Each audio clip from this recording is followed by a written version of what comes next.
الرحمن 56 و 57. أعوذ بالله من الشيطان الرجيم. فيهن قاصرات الطرف لم يطمثهن إنس قبلهم ولا جان فبأي آلاء ربكما تكذبان. فیہن ان میں ہوں گی قاصرات جھکانے والیاں الطرفی نگاہوں کو لم نہیں یطمثہن چھوا انہیں انسن کسی انسان نے قبلہم ان سے پہلے ولا اور نہ جان کسی جن نے. تو کون سی نعمتوں کو اپنے رب کی تم دونوں جھٹلاؤ گے؟ تو تم دونوں اپنے رب کی نعمتوں میں سے کس کس کو جھٹلاؤ گے؟ ان میں نیچی نگاہ والی عورتیں ہیں جنہیں ان سے پہلے نہ کسی انسان نے ہاتھ لگایا ہے اور نہ ہی کسی جن نے.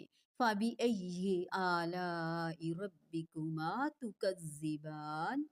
فیہن قاصرات الطرف فیہن کی ضمیر فروشن کی طرف جا رہی ہے.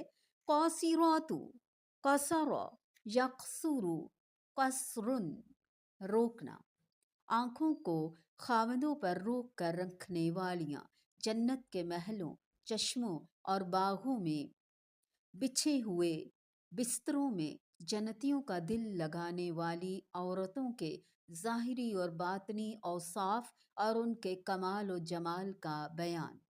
اللہ تعالیٰ نے پہلے ان کا معنوی حسن بیان فرمایا کہ ان کی آنکھیں خامدوں کے سوا کسی اور کی طرف نہیں اٹھیں گی اور نہ ہی ان کی نگاہ میں ان کے خامدوں سے بڑھ کر کوئی ہوگا. حقیقت یہ ہے کہ یہ ایک وصف ہی ہزاروں اوصاف پر بھاری ہے.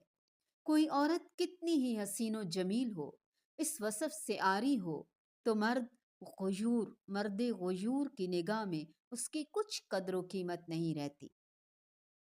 اس بارے میں بے شمار عرب اور غیر عرب شعراء ہیں جنہوں نے شاعری کی کہ میں اس کی محبت کسی بغض کے بغیر ترک کر رہا ہوں کیونکہ اس محبت میں اور بھی کئی شریک ہیں.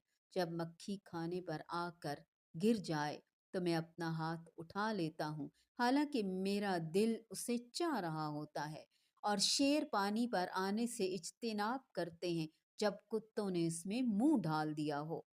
لم یطمثہن انس قبلہم ولا جان.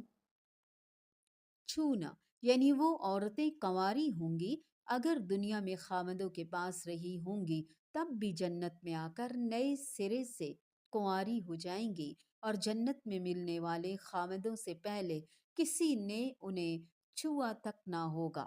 اصحاب الیمین کو ملنے والی عورتوں کے متعلق اللہ رب العزت نے فرمایا اِنَّا أَنشَأْنَاهُنَّ إِنشَاءً فَجَعَلْنَاهُنَّ أَبْكَارًا عُرُبًا أَتْرَابًا لِأَصْحَابِ الْيَمِينِ.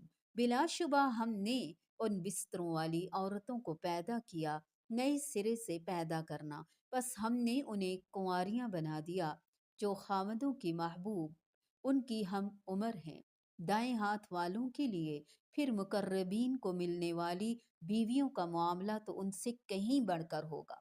اس آیت سے معلوم ہوا کہ انسانوں کی طرح جن بھی جنت میں جائیں گے وہاں انسانوں کو ان کی جنس سے بیویاں ملیں گی اور جنوں کو ان کی جنس سے، کیونکہ دوسری جنس سے نہ موافقت ہوتی ہے نہ ہی انس. پھر اترابن مٹی میں کھیلنے والے ہم جولی ہونے کا تو سوال ہی پیدا نہیں ہوتا. فَبِأَيِّ آلَاءِ رَبِّكُمَا تُكَذِّبَانِ. تو پھر تم اپنے رب کی کون کون سی نعمتوں کو جھٹلاؤ گے؟ فيهن قاصرات الطرف لم يطمثهن إنس قبلهم ولا جان لم يطمثهن إنس قبلهم ولا جان فبأي آلاء ربكما تكذبان